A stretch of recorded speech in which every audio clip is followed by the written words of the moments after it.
अपने को भी अगर गलत विचार आते हो, पूजन के समय पर पाठ करते करते गलत जगह पर अपना मन जा रहा हो, तो 5 प्रदोष एक कटोरी में 1 चम्मच घी, गाय का, देसी गाय का 1 चम्मच घी, 1 चम्मच भी ना हो तो आधी चम्मच घी, आधी चम्मच भी अगर घर में ना हो तो 2 बूंद घी, 2 बूंद भी ना हो तो देसी गाय का 1 बूंद घी अपनी हथेली में मध्य में लगाकर, जो शंकर भगवान का,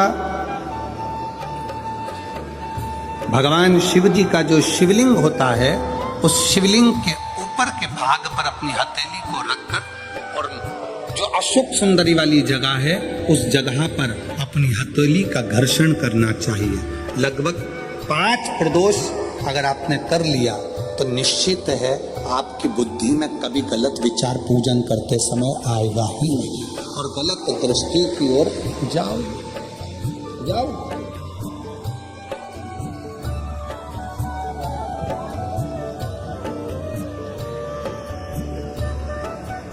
वेद लक्षणा गाय, देसी गौ माता का घृत जीवन को एक आनंद का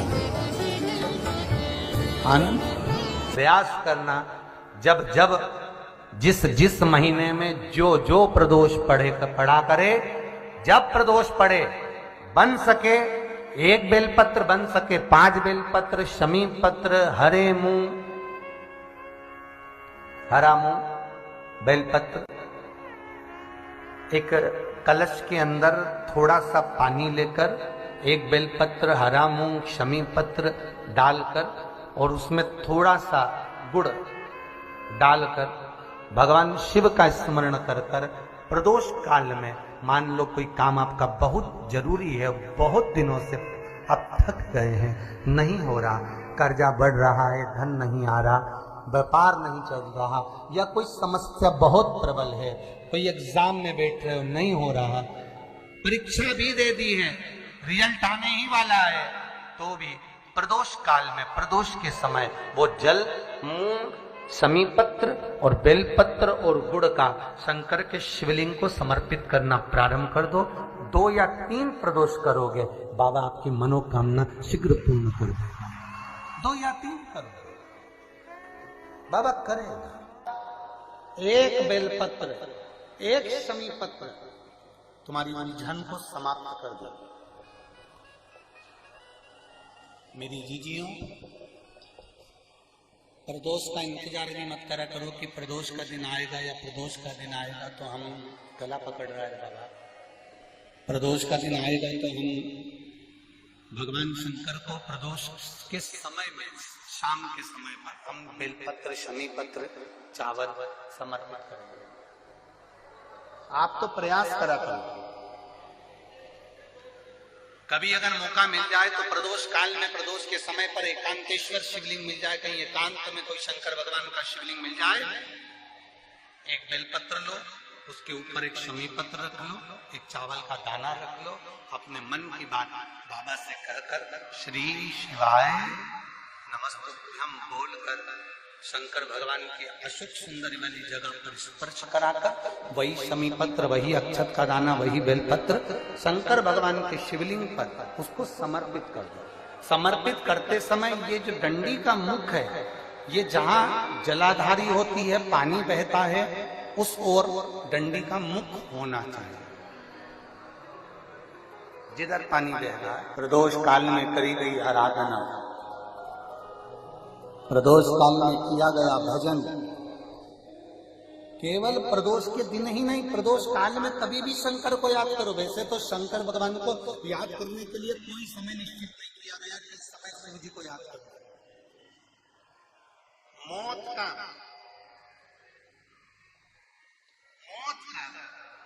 और महाकाल का आने का समय कभी निश्चित नहीं होता। जिस समय पर सूरज डूब रहा हो, चंद्र प्रकाशित हो रहा हो, दोनों का मेल हो रहा हो, ना तो पूरा सूरज डूबा है, न पूरा चंद्र आया है, ना पूरा अंधेरा है ना पूरा उजाला है, उस समय को प्रदोष काल कहा गया, उस समय को प्रदोष का समय कहा गया,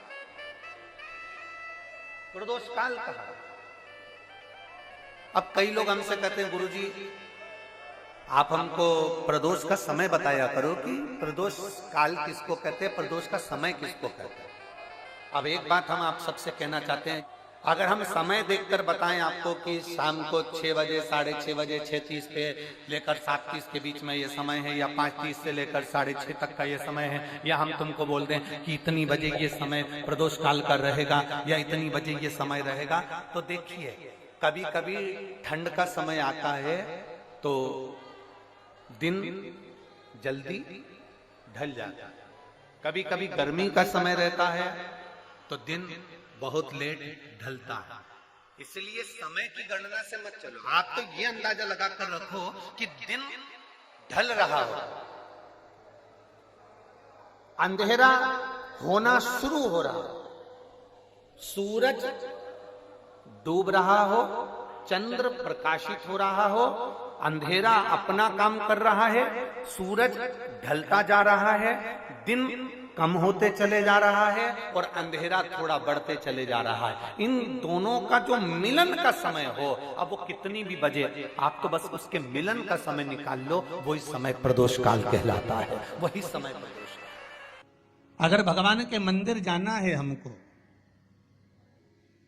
और शरीर में अगर कष्ट है, शरीर में अगर रोग है, शरीर में अगर बीमारी है, शरीर में अगर दुख है, शरीर में अगर कष्ट है, तो क्या नहाना जरूरी है?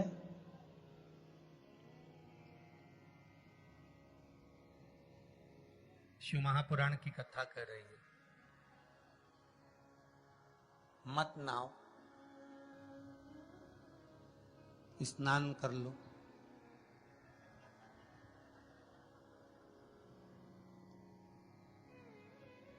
मत नहाओ,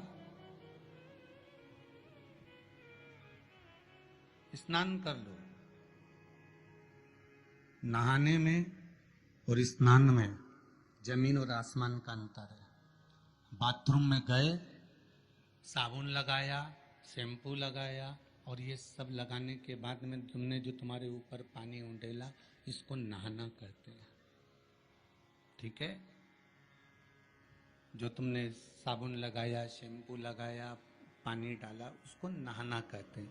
और मंदिर में गए अर्थात आप बाथरूम में ना जाकर भी सवेरे से उठे और उसकी भक्ति में लीन होकर दिल से उसको याद कर कर और मान लो मुंह धोकर भी भगवान के दरवाजे तक पहुंच गए तो उसको स्नान कहा जाता है। कर लिया ना, बहुत की कृपा है। ये शंकर की करुणा, ये शंकर की उदारता है, ये शंकर की दया है, ये शिव करुणा है। अकाल मृत्यु वो मरे जो काम करे चंडाल का काल, उसका क्या बिगाड़े जो भक्त हो महाकाल का। शंकर की आराधना करने वाला, शिव का स्मरण करने वाला, शिव भक्ति में डूबने वाला, शंकर का अनुमोदन करने वाला कभी भी भटकता नहीं है। शिव उसको मार्ग तक पहुंचा ही देता है, पहुंचाएगा। प्रदोष व्रत का नियम जो आप ले रहे हैं, प्रदोष व्रत को जो आप श्रवण कर रहे हैं, उसको जरा ध्यान से सुनिएगा। सबसे पहले स्नान ब्रह्म मुहूर्त का, सुबह का, उसके बाद में फिर आसन पर बैठकर भगवान की भक्ति को धारण करना, शंकर का अनुमोदन करना, शिव भक्ति में डूबे रहना, शंकर का स्मरण करना, शंकर के नाम का स्मरण करते रहना, ये प्रदोष का मूल तत्व। महाराज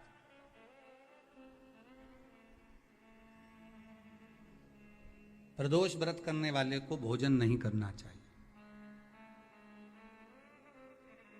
ध्यान दीजिए। फलाहार करो, उसमें भी नमक का सेवन मत करो। प्रदोष व्रत में नमक का सेवन वर्जित होता है। कारण क्या कारण होता है? उसका एक कारण माना गया नमक की वर्जितता। जिस समय पर एक नगर में एक ब्राह्मणी रहती थी, बहुत भाव से सुनिएगा, प्रदोष व्रत, नमक को त्यागने का भाव। प्रदोष व्रत की किताब में भी मिल जाएगा आपको, आप पढ़ेंगे तो सुना होगा आपने। एक ब्राह्मणी रहती थी एक नगर में, उसका पति नहीं था, छोटा सा बालक एक साथ में रहता, छोटा सा बालक। अब ब्राह्मण के घर की धर्म पत्नी है,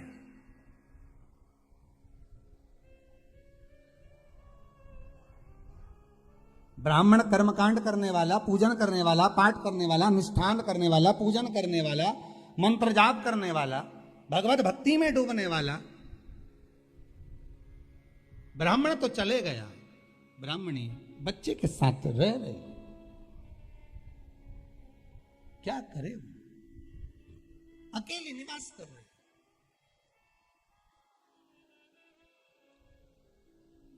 अकेली रह रही। और ब्राह्मणी बच्चे के साथ भ्रमण करती रहती, घूमती।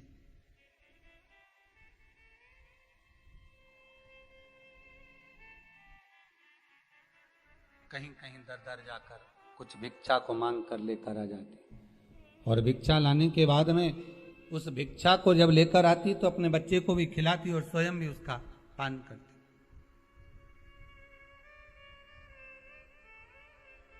एक दिन ब्राह्मणी भ्रमण करते करते प्रदोष काल के समय पर शिव मंदिर में प्रवेश करी।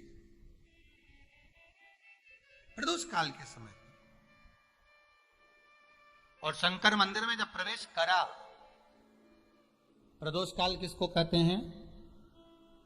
सूर्य अस्त हो रहा हो, रात्रि प्रवेश कर रही हो, दोनों का जब मिलन हो रहा हो वो प्रदोष काल कहलाता। दोनों का जब मिलन हो रहा, सूर्यास्त हो रहा हो, रात्रि अपना चरण बढ़ाने के लिए आगे बढ़ रही हो, और दोनों का जब मिलन हो रहा है, वो प्रदोष काल है, वो प्रदोष का समय है।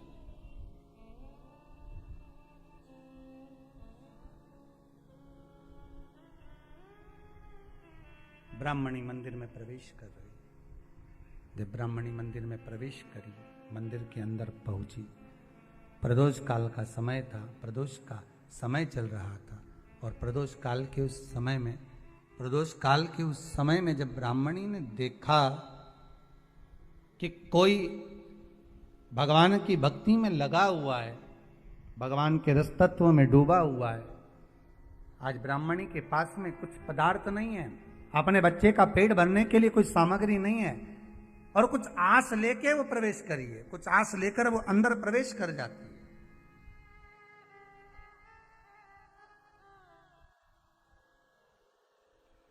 कोई ऋषि की पत्नी, कोई ब्राह्मण जन की अर्धांगिनी उस प्रदोष के समय पर शंकर का अभिषेक पूजन कर रही थी, भगवान शिव की आराधना कर रही थी, भगवान की भक्ति में डूबी हुई थी। भोला सब दुख का, शिवलिंग का स्मरण आप करेंगे, बीच में जो एक मोटी सी लाइन होती है, इसको अशोक सुंदरी कहते हैं। सब लोग दर्शन करें, जम के बोलो जरा, करें। अशोक सुंदरी की जगह जहां पूरी हो जाती है, उसके बीच में शिवलिंग, और उसके बीच में थोड़ी सी जगह खाली आती है। करें दर्शन, समझना जरा बहुत अच्छे से। जैसे ये अशोक सुंदरी की जगह है, हम निवेदन करेंगे आस्था चैनल वालों से भी और एलईडी वाले भी, जिन जिनको एलईडी पर आप दर्शन करा रहे हैं वो पूरी तरह से कराएं। गणेश जी का स्थान, षडानंद कार्तिकेय का स्थान, अशोक सुंदरी का स्थान बीच में। अशोक सुंदरी का जो स्थान पूरा हो जाता है, वहां से लेकर शिवलिंग के बीच में खाली जगह आती है। करें दर्शन आप लोगों ने, खाली जगह आती है। उस खाली स्थान की जो महत्वता है, ये जो अशोक सुंदरी से लेकर बीच में जो जगह है, ये भगवान शंकर की जो धर्म पत्नी है माता पार्वती, उनकी जो योगनियां है 64 योगनी, उनकी जो शक्ति पीठें है, उनकी जो सिद्धता है, उनकी जो सिद्धियां हैं, ये अशोक सुंदरी से शंकर के शिवलिंग के बीच में जो खाली जगह होती है, इस स्थान पर 64 योगनियां, देवियां, अष्ट सिद्धियां, नवनिधियां सब इस स्थान पर रहती है।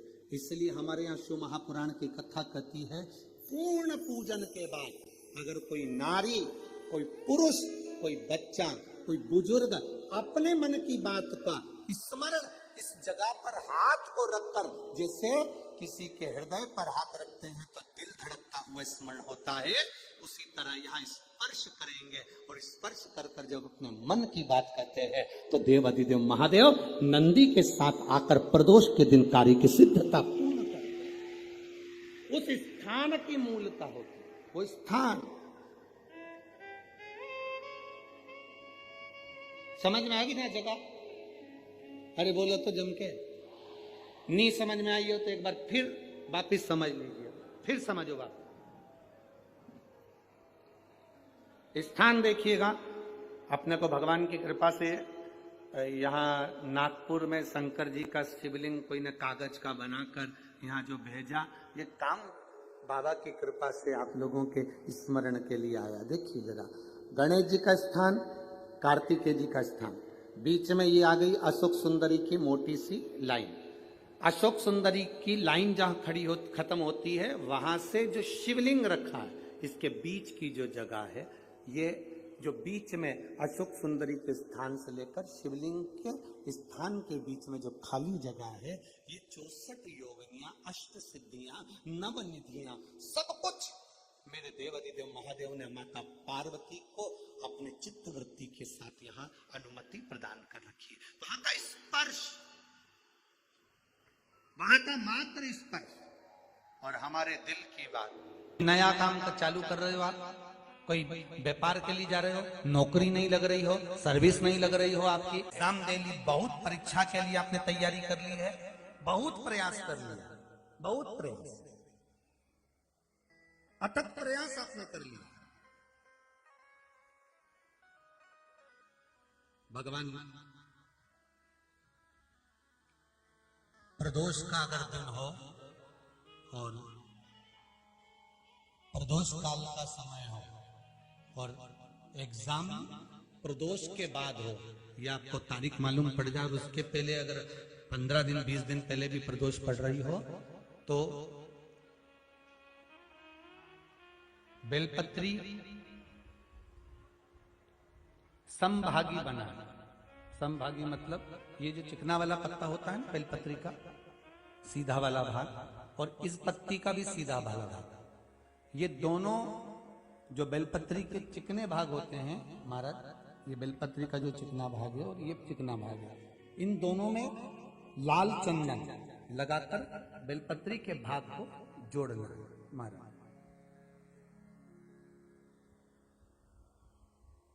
इस भाग को अपने हस्त कमल में रखकर, उल्टा हाथ उस पर रखकर भगवान देव अधिदेव महादेव के 12 ज्योतिर्लिंग का स्मरण करना। श्री शिवाय नमस्तुभ्यम, या पंचाक्षर मंत्र नमः शिवाय, या षडाक्षर मंत्र ओम नमः,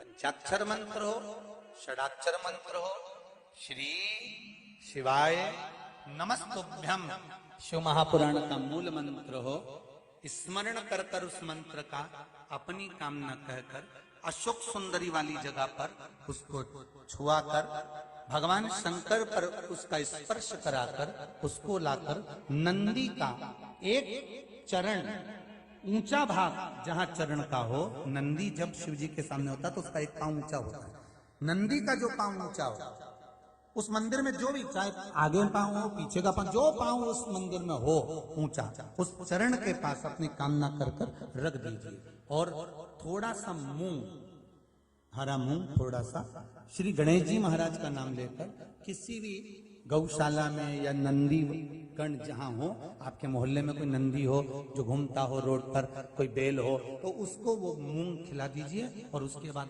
थोड़ा सा हथेली लेकर थोड़ा सा खिलाकर आप अपने एग्जाम पर या कोई व्यापार चालू कर रहे हो या नौकरी करना चाह रहे हो, सर्विस करना, आप उसके लिए चले जाओ,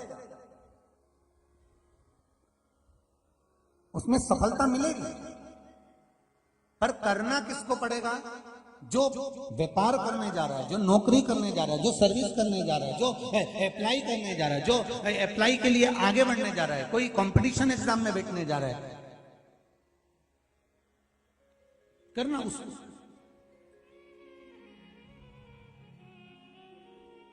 अच्छा, शादी करना है लड़के की, उपाय कर रही अम्मा,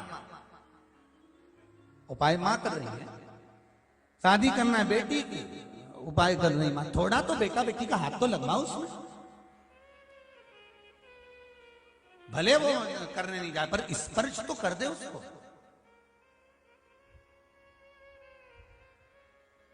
फिर कल वाली बात आ गई, तुम समोसा खाओगे तो तुम्हारे पेट में जाएगा, वो खाएगा उसके पेट में जाएगा। तुम भजन करोगे तुम्हें मिलेगा, वो करेगा उसको मिलेगा। दान तुम करोगे तुम्हारे खाते में जाएगा, वो करेगा उसके खाते में जाएगा। सोमवार की अगर प्रदोष पड़ती है, बहुत ध्यान से सुनना महाराज, सोमवार की प्रदोष पड़ती है तो शंकर भगवान कैलाश पर निवास करते हैं। मंगलवार की प्रदोष पड़ती है तो शिव काशी में निवास करते हैं। बुधवार की प्रदोष पड़ती है तो शिव रजत भवन में निवास करते हैं।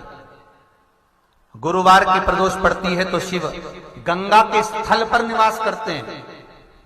शुक्रवार की अगर प्रदोष पड़ती है तो शिव नीलकंठ पर विराजमान होते हैं। शनिवार की अगर प्रदोष पड़ती है तो शिव शमी के वृक्ष के नीचे रहते हैं। और रविवार की जब प्रदोष पड़ती है तो शिव बेलपत्र के पेड़ के नीचे निवास करते हैं। महाराज ये एकादशी शंकर से कह रही है कि आपका स्थान ये नहीं कि आप कैलाश पर मिले, उस बार को, उस तिथि के दिन, उस अनुकूल।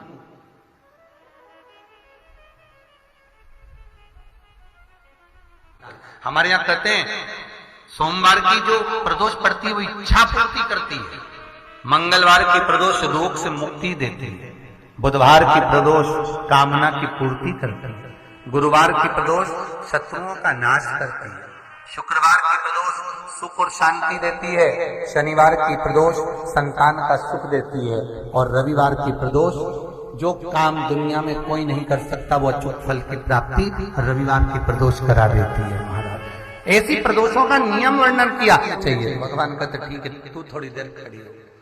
एकादशी सम्मुख खड़ी हुई, पार्वती जी ने जिस अंगुष्ठ का जल पीने के लिए लिया था हाथ में, बस पीने ही वाली थी, शंकर भगवान ने वही हाथ में जल लेकर एकादशी के हाथ में उसको देकर कहा, ले ये मेरे द्वारा निर्मित एक व्रत है जिसे त्रयोदशी के दिन तूने मांगा है, मैं तुझे देता हूं।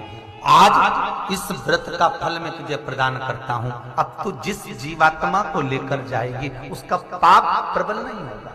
किसी स्त्री, पुरुष, बालक, बुजुर्ग जो भी होगा जिसने प्रदोष का व्रत करा होगा, वो जीवात्मा को तू किसी फल की कामना से नहीं स्वतः ही लेकर चली जाए, उसमें कोई कामना नहीं है। बन सके जीवन में 11 प्रदोष या 26 प्रदोष करने के बाद आप उसका उद्यापन कर विराम भी दे सकते, पर जीवन में एक बार प्रदोष का व्रत मौका मिले, जिस कामना से जिस दिन का भाव आपके मन में आए कि मुझे रोग से मुक्ति पाना है तो ये प्रदोष मुझे करना है, और रोग मुक्ति के लिए हम जो भी आपके मन में आ रहा है, संतान प्राप्ति के लिए शनिचरी प्रदोष आप उसका इस्तेमाल करें।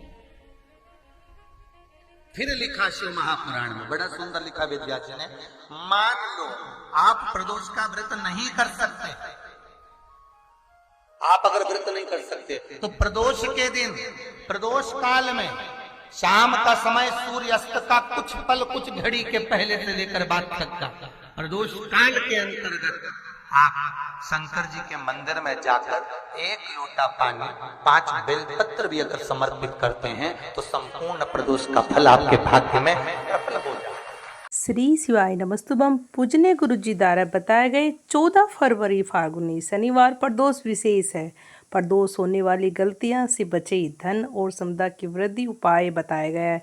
प्रदोष व्रत का नियम भी बताए गए हैं। मनोकामना पूर्ति और जो भी शरीर में कष्ट है उससे मुक्ति पाने के लिए और बच्चों की उन्नति सुख समृद्धि के लिए यह सभी उपाय आप अवश्य करें और पूजनीय गुरु जी द्वारा बताए गए हैं।